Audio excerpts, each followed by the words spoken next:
De retour sur ce plateau, nous prenons la direction de la Centrafrique à présent. Le référendum sur le projet de nouvelle constitution pour le 30 juillet.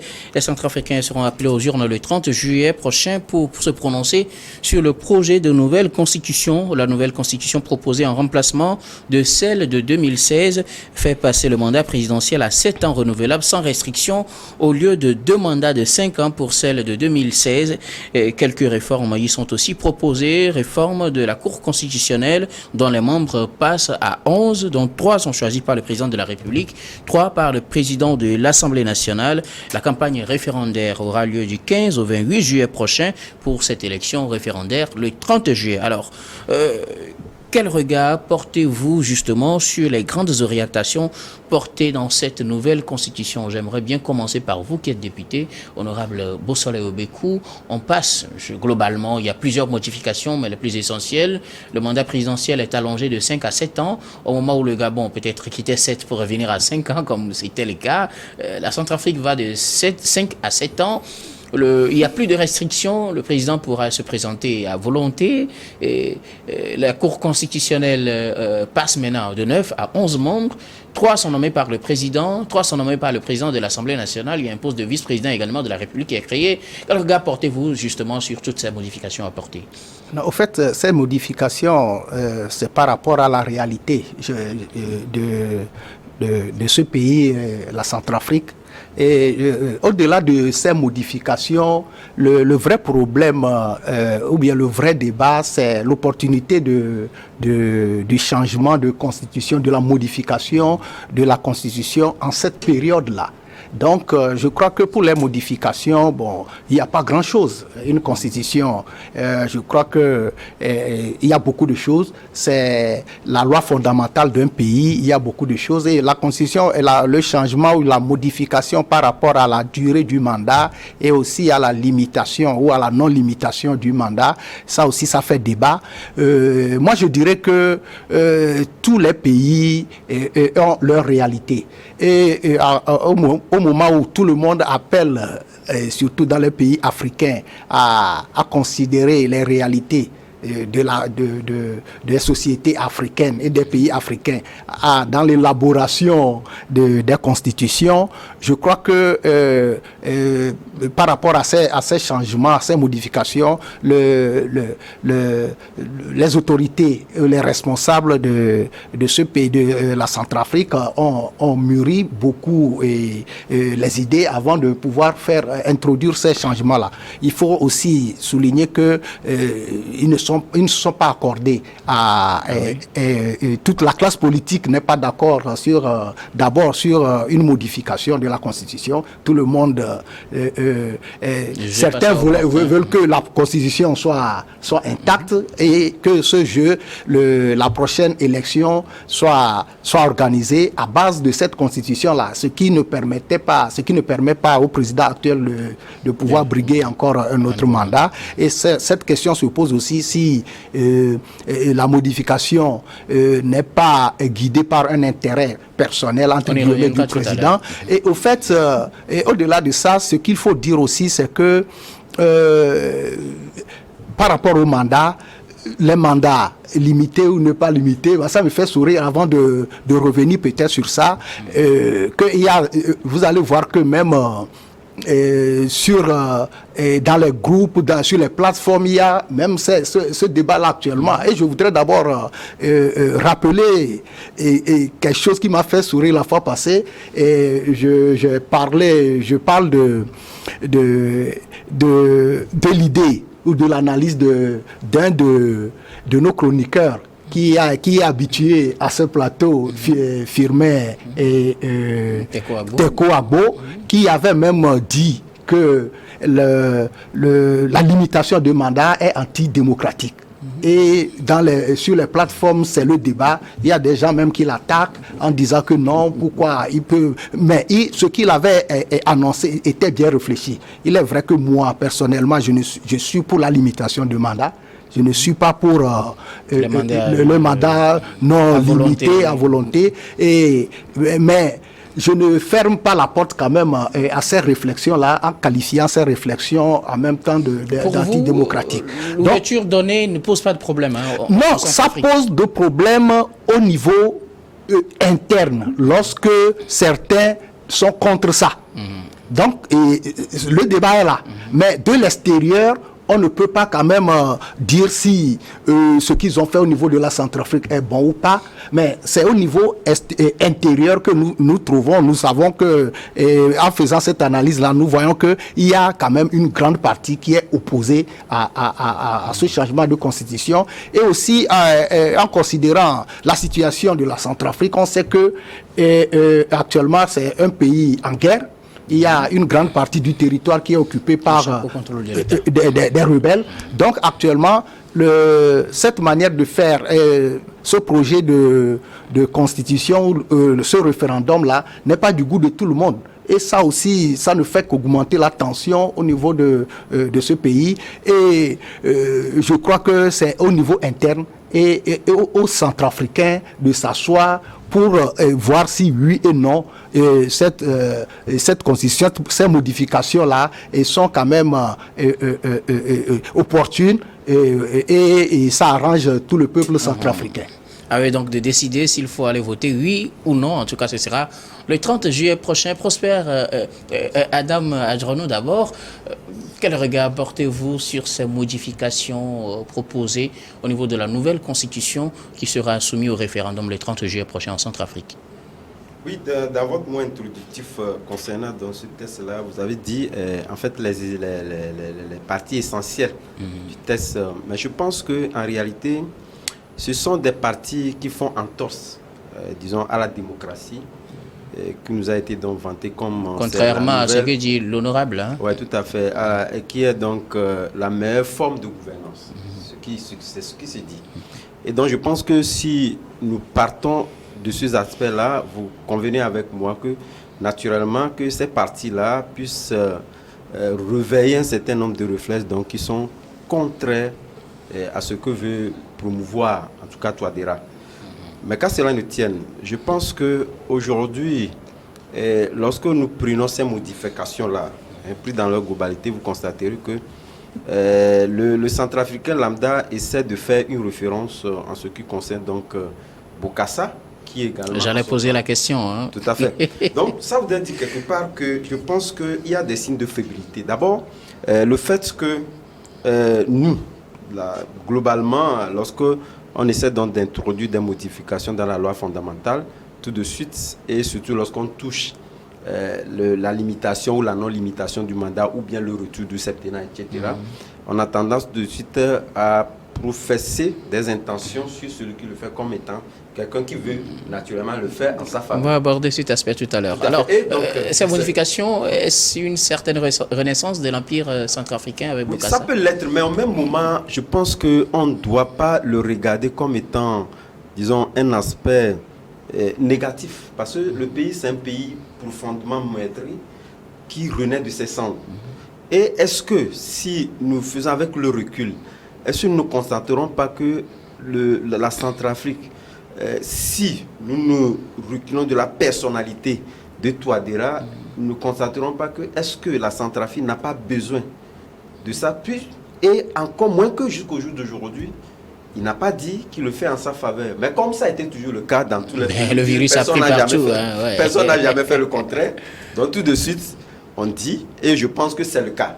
Mais au même moment, je pense que c'est un sujet que nous devons donc aborder avec beaucoup de recul pour voir que dans cette constitution, il y a des éléments qui sont essentiels, qui concernent véritablement la population, mais dont on n'en parle pas.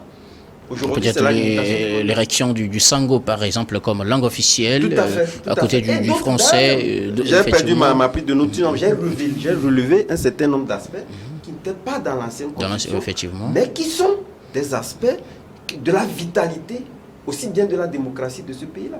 Parce que quelque part, si nous prenons aujourd'hui, est-ce que... Quelqu'un qui a été chef de guerre, rebelle, ne peut jamais être président.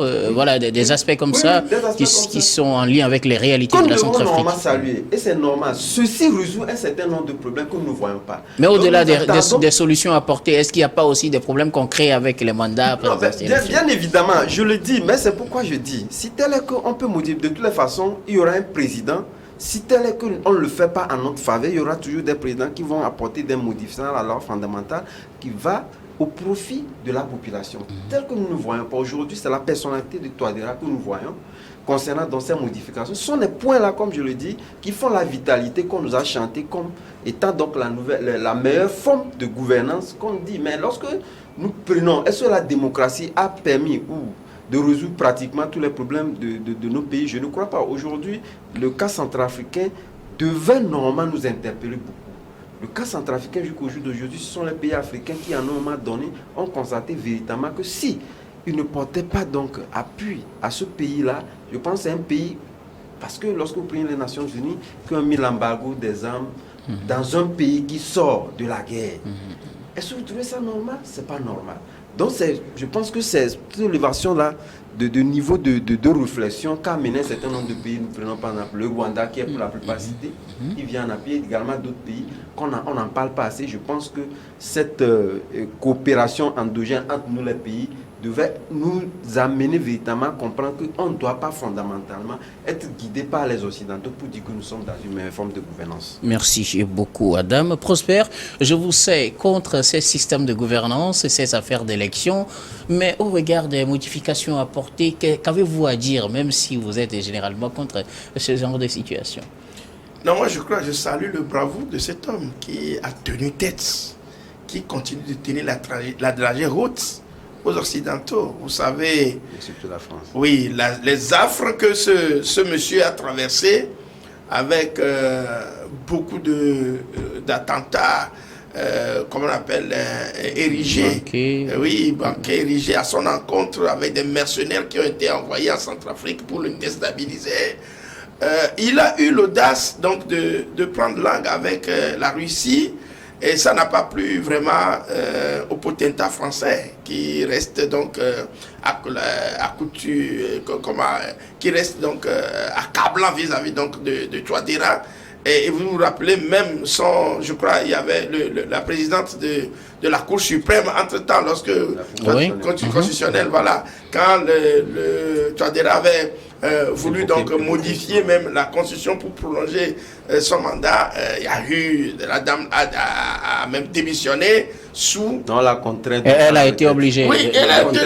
Bon, la contrainte avait peut-être, mais je dis quelque part, il y avait eu beaucoup de frustration à ce sujet-là. Donc je crois que en parcourant vraiment le texte proposé, l'avant-projet de constitution, je crois quand même il y a eu tellement de modifications et qui me fait comprendre que le débat que nous menons ici est entendu un peu partout, parce que Touadéra est revenu à l'idéal, à l'originalité, en s'appropriant vraiment la nature au profit donc de la Centrafrique. Alors qu'est-ce qui vous fait louer ce test-là aujourd'hui? Qu'est-ce que ce test a de particulier? Est-ce que le même test, s'il était proposé, je donne un exemple banal, au Niger par exemple, est-ce que vous auriez applaudi si le même test était proposé au Niger? Oui.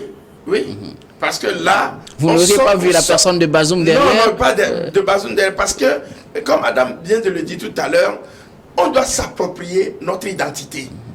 Et les constitutions que nous avons depuis l'ère démocratique tant vantée ne sont jamais conformes. Pourquoi est-ce qu'un président qui a accepté vis-à-vis donc de la constitution, il connaît bien cette constitution, il a accepté, c'est sous l'égide de cette constitution qu'il va aux élections présidentielles.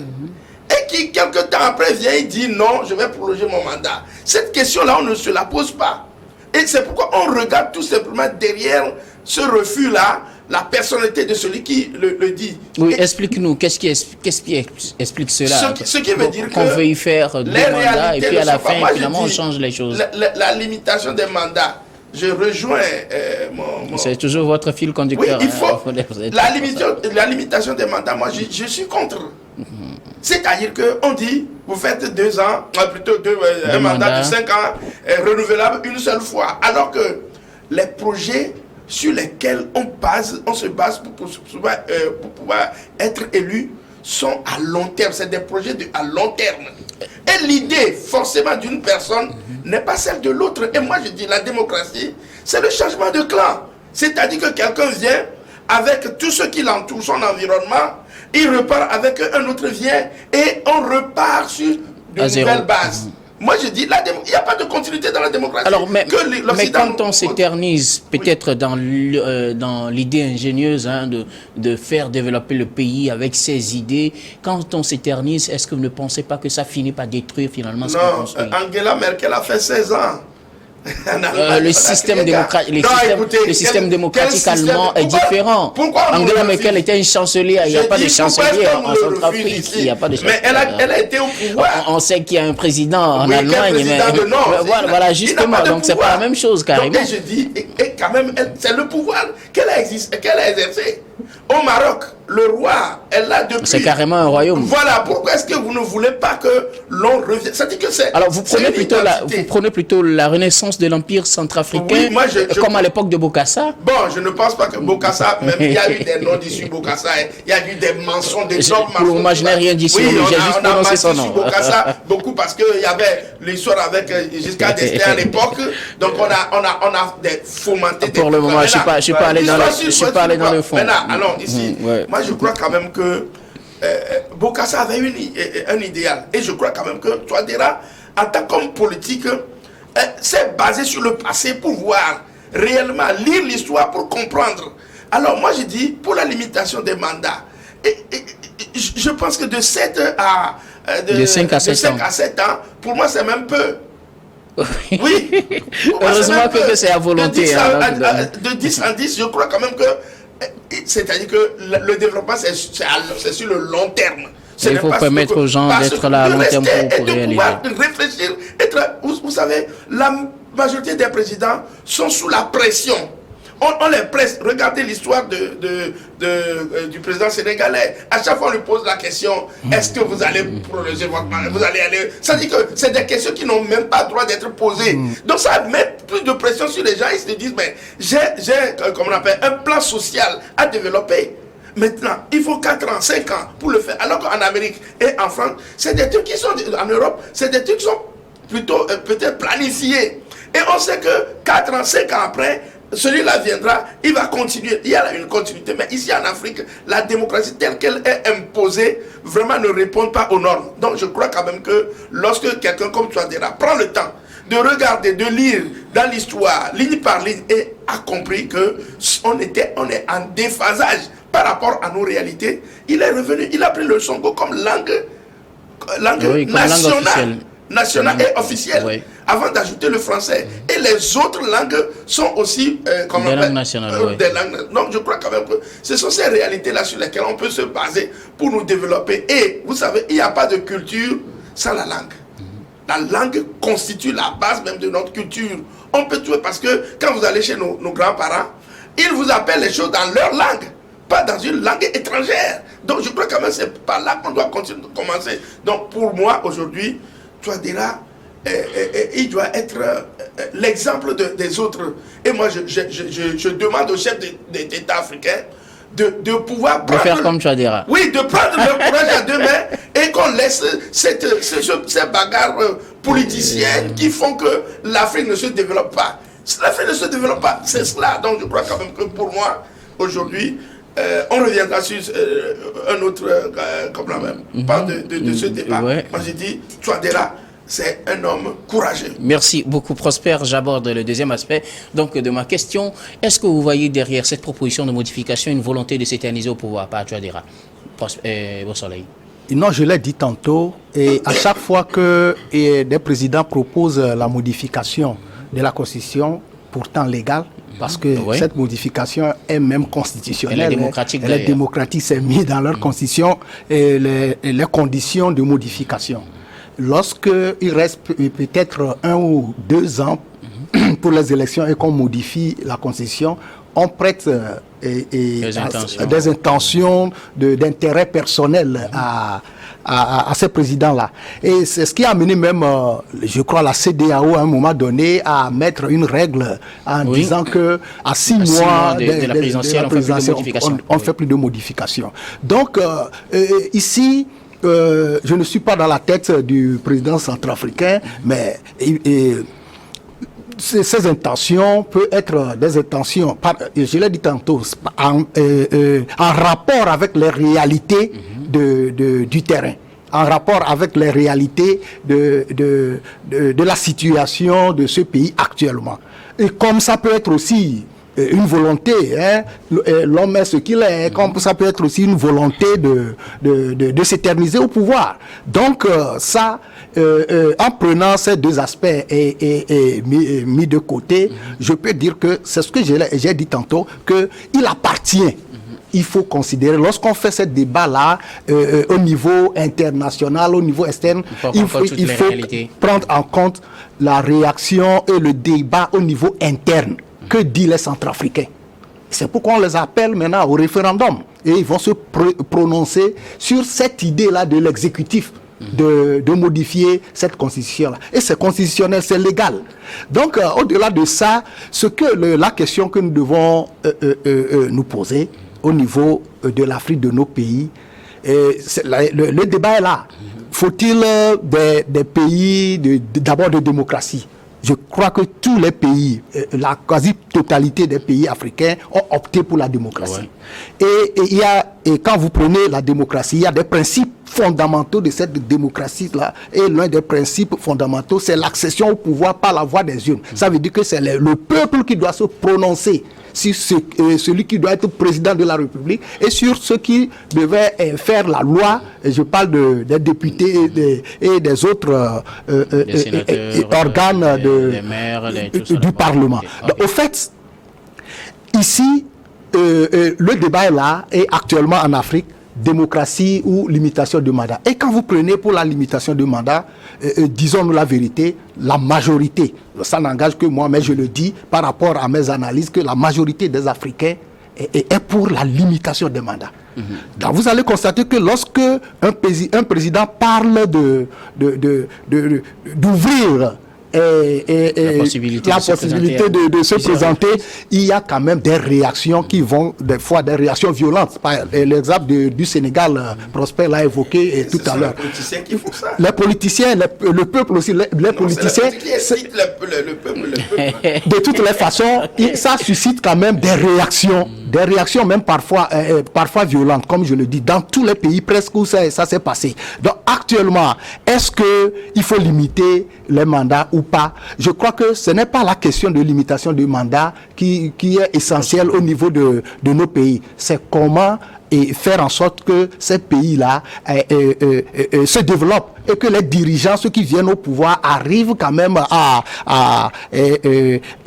mettre en place des programmes pour l'épanouissement des populations. Bon, il n'y a pas le temps, mais une minute, par rapport à là où je voudrais venir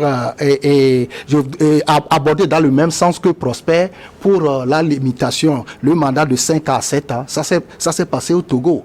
Et quand on a voulu modifier la Constitution en 2019, il y a des députés qui ont proposé, comme on amène le mandat de 5 ans à 7 ans. Et vous avez vu avec moi les réactions. Même au niveau même dans la salle, quelques temps après cet amendement-là, il y a eu quand même nous avons eu des appels, tout ça là pour dire que non, même au niveau du débat, il y a eu même des suspensions à plusieurs reprises pour penser à ça. Mais je vous dis les raisons. Parce que les gens, ils n'ont pas dit les motivations de celui qui a proposé ça. Il disait, comme Prosper l'a dit, que 5 ans ne permettent pas à celui qui arrive au pouvoir nouvellement de pouvoir dérouler son programme. Parce qu'il disait, lorsqu'on arrive au pouvoir, il faut prendre au moins 2 ans pour asseoir une administration qui puisse travailler et maîtriser l'administration. Et après ces 2 ans-là, peut-être qu'il ne fait que 2 ans avec son programme de 5 ans. Et on a encore, ça fait 4 ans, on a encore dans un an une autre élection et il pense déjà à être réélu. Donc, pratiquement, il ne met pas il n'arrive pas à dérouler. 5 ans ne suffit pas. Merci et beaucoup, il faut maintenant 7 ans pour pouvoir dérouler. Mais c'est l'argument qui avait poussé celui qui avait proposé l'amendement à ce moment. Mais je vous dis que les Togolais, les gens quand même, Prosper me dit que c'est les politiciens, mais au niveau de la presse aussi, on a eu quand même cette pression-là de dire qu'il ne faut jamais revenir à 5 ans. Vous voyez? On va y aller rapidement. Pensez-vous qu'il y a une idée derrière? C'est s'éterniser au pouvoir. Adam. Moi, je pense que, vous savez, les règles démocratiques partent toujours des règles du jeu, hein, préalablement définies par les acteurs. Et je pense que ces règles du jeu-là, c'est la Constitution, la loi fondamentale du pays. Et de ce point de vue, que dit la loi fondamentale? Et c'est sur ce point de vue-là que la population est donc renseignée sur le contenu de cette loi fondamentale-là, qu'elle soit modifiée ou pas. Et je pense que derrière ça, je me dis, la personnalité de Touadéra doit être mise de côté, de mon point de vue. C'est vrai qu'il peut briguer un mandat de plus, parce que pour certains, lorsque nous prenons surtout le cas sénégalais, vous avez constaté que Macky Sall, dès son magistère, le début de son magistère, il a eu à ramener le septennat en quinquennat. Oui. Il l'a appliqué à lui-même. Or là-bas, il a voulu l'appliquer, le Conseil constitutionnel a dit non. De toutes les façons, ça a été pratiquement appliqué. Et aujourd'hui, on tend à comprendre qu'il était pratiquement dans du populisme. Puisque de toutes les façons, c'est l'argument qu'il essaie encore de sortir pour justifier encore son 3e mandat. Donc vous convenez avec moi qu'il a annoncé qu'il ne fera plus, qu'il ne fera pas. Suppression de toutes les façons. De toutes les façons, il n'a pas fait à volonté. Il a fallu quand même qu'il y ait des... Ça c'est vous qui le dites. Allons au cas centrafricain. Donc, vous convenez avec moi que lorsque vous posez ce débat-là et que vous l'amenez sur la personnalité d'un dirigeant, vous faussez le débat.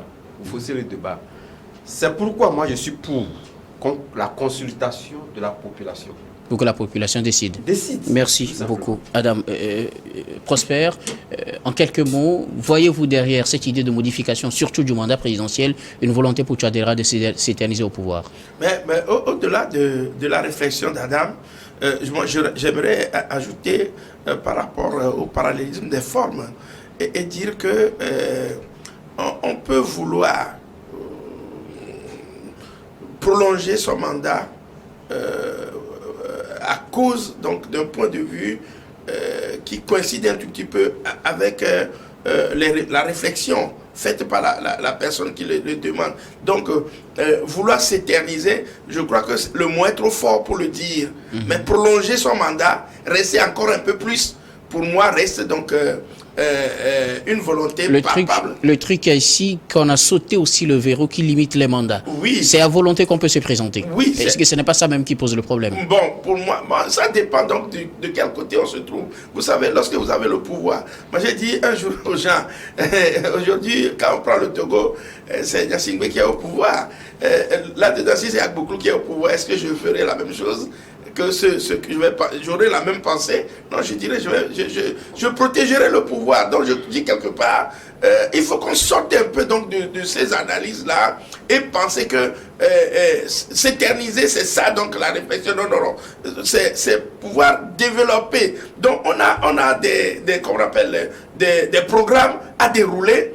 Et si le temps ne suffit pas, ce n'est pas l'autre qui viendra qui va continuer ton programme. Il va commencer par le sien. Vous voyez à peu près. Donc je crois quand même qu'il faut accepter que l'on veuille prolonger son mandat. Merci beaucoup Prosper Agboklou. Merci à vous tous d'ailleurs. Nous marquons la pause pour le journal puis on vous retrouve pour la suite de Regards croisés de ce jour.